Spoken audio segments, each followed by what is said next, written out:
As I finished The Last of Us Part 2, I was left with a ton of feelings. One strong feeling I felt was relief, an emotion I didn't think I would have going into this game.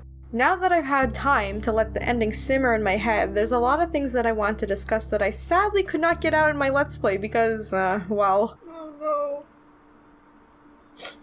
In this video, we're going to take a look at the ending of this game and try to understand what The Last of Us Part 2 was trying to portray. On the outside, Naughty Dog seemed to be building this narrative of a classic revenge story. Protagonist is left with a traumatic experience of losing someone they cared about, which then leaves them on a path of revenge.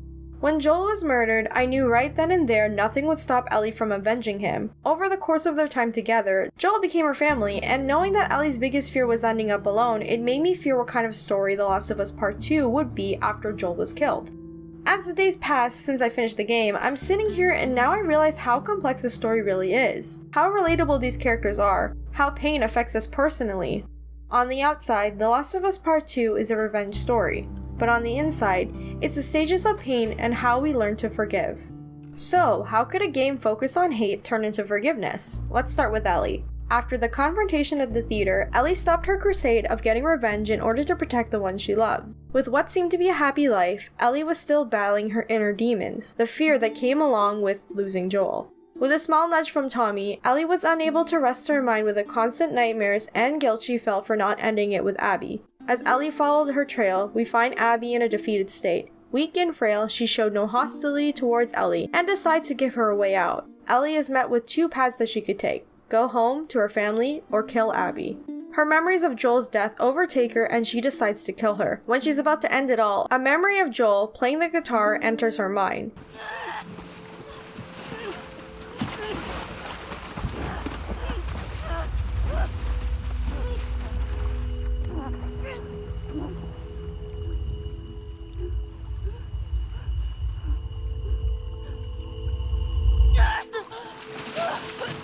It's enough to break Ellie out of her rage, and she finally decides to let Abby go. Reading my comments for my Let's Play, a lot of people didn't like this, and it's understandable why. They wanted Ellie to finish Abby, to get revenge, get Joel justice, and just be the hero. But that was never really the point of this game. There was a lot of undertones of the first game that mirrors this story, how pain can change a person and make them do things that are unthinkable. Pain can also make said person feel a certain emotion. Anger is the source of Ellie's hate, but it's not exactly directed towards Abby. This anger is much deeper, more rooted, and it comes from a place of love. Her anger, her hate, came from Joel. Oh my god.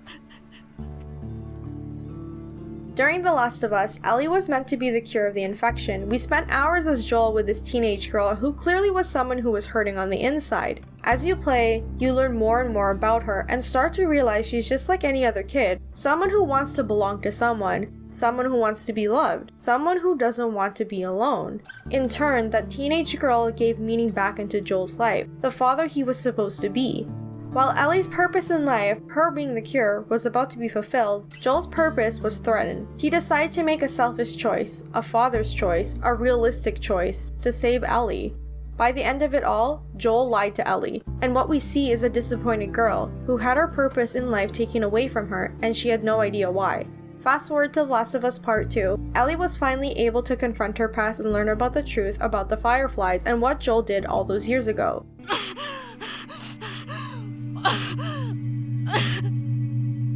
Don't you fucking touch me!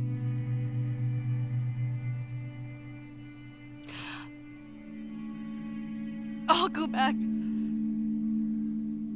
But we're done.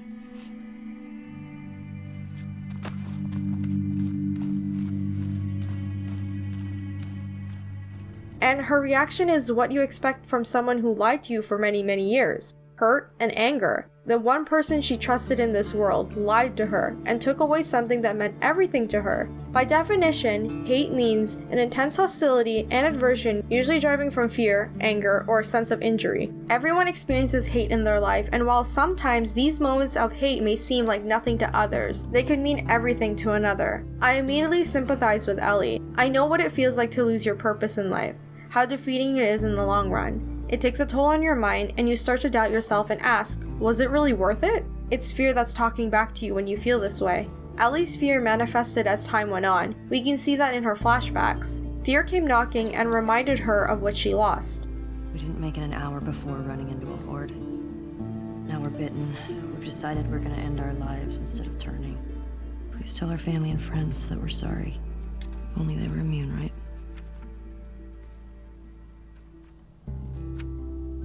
To a lot of people, Ellie hating on Joel seems impossible. Their relationship is a special one, and seeing how we played their journey throughout the first game, you guys are probably thinking I'm reaching here. But when we get hurt by the people we love, there's an underlining effect with our emotions. We feel stronger about them towards said person. Even though we know Ellie loves Joel like a father and Joel loves her in return, it hurts 10 times worse when that person you love does something bad to you. On the night before Joel was murdered, Ellie confronted him once again about her anger for what he did. She expressed how Joel's decision affected her and how it made her feel. I'm not trying to. I was supposed to die in that hospital. My life would have fucking mattered. But you took that from me. Not only did it cause her pain for her personally, but it caused her more pain when Joel got killed. If Joel had let the Fireflies take her, Ellie's life would have mattered. She would have saved people. She would have saved the ones she loved. And more importantly, Joel would still be alive. Ellie's biggest fear is ending up alone, losing the one she loves. Joel's death just sealed her biggest fear, and that made Ellie hate him. The reason I believe Ellie remembered her last night with Joel when she fought Abby was because she was finally able to forgive him for what he has done, to let go of all the anger she was holding in. In that memory, she told Joel she wanted to try and forgive him. I don't think I can ever forgive you for that.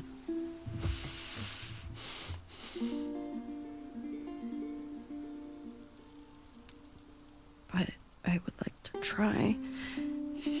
Forgiveness means a lot of things to different people. To some, it's something earned, to start over, or to find peace within themselves. Ellie's forgiveness comes from a place of pain, how that pain affected her and continued to haunt her daily. All those years of being in pain led up to this moment. In order to forgive Joel, she had to confront her own self, Abby.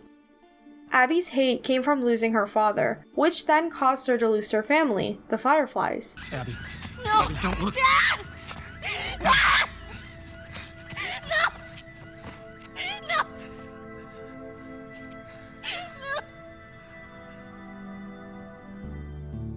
Abby spent her years obsessing over every little rumor she heard, and when she finally got a chance to kill Joel, she wasn't satisfied. Please stop! Please don't shoot! Joel, please get up! No! No! No!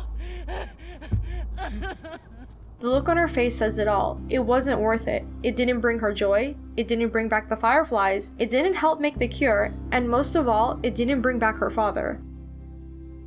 When we played through her story, it made me realize that Abby felt guilty over all of this. She felt guilty for killing Joel, for allowing the hate to consume her. It changed her as a person. The people around her started to lose faith in her, and ultimately it got them killed. This also allowed Abby to continue the cycle of revenge with Ellie. Hate blinds us and can cause us to do terrible things, sometimes the unthinkable to the point where you don't recognize yourself. But most of the time, we're able to break out of the hate and finally come back to the light. Abby was able to do that. Her redemption came from when she saved Yara and Lev. It tested her, to understand that not everything is black and white, good and evil, that people are more than what they appear, something that she could have done with Joel. Her guilt comes from that notion. She knew Joel wasn't a bad guy, as she thought he was. He still saved her despite not knowing who she was. That guilt carried over and made her realize these two kids, they're not crazy killers, not enemies, just kids. Kids who were trying to survive, and in this case, a kid who just wanted to be himself. Everything Abby was fighting for was for the wrong reasons. Her father was someone who wanted to save the world, to end the suffering of the apocalypse. That honor was instilled in her. Abby is still a good person. She even said herself if she was immune, she would want her father to go ahead with the cure. By the end of it all, Abby realizes killing Ellie would amount to nothing but an endless battle. She's pregnant. Good. Abby!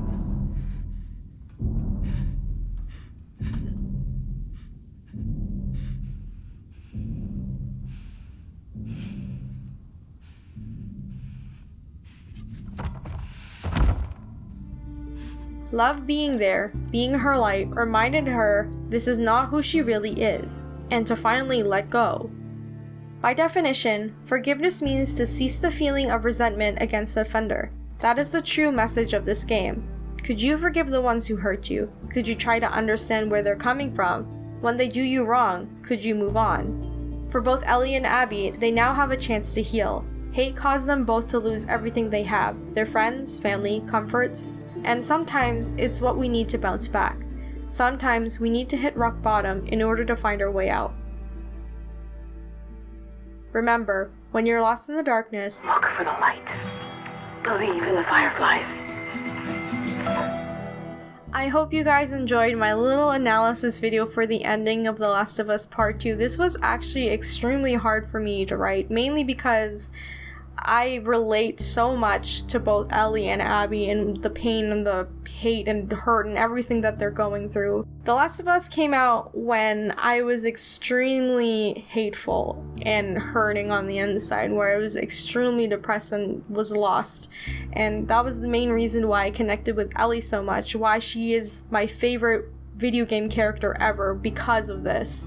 And when The Last of Us Part 2 came out, it came during a time when I was finally healing and finally, getting over all the hate that I had inside of me. So writing this whole script for this video was kind of difficult because I had to remember and think where they were thinking, where Ellie and Abby were at 2 points of the same story. I really do hope you guys enjoyed my analysis. I know there's so much more I could talk about, but I didn't want to drag this video on. Maybe I'll make another video on separate topics. You guys let me know. If you guys enjoyed this video, remember to leave a like. Please let me know in the comments what you think. And if you would like to support the channel and more content like this, please check out my Patreon. That is patreon.com/AGirlAndAGame. There's a link in the description. Be sure to subscribe and hit the bell button, and I'll see you all in the next video. Bye!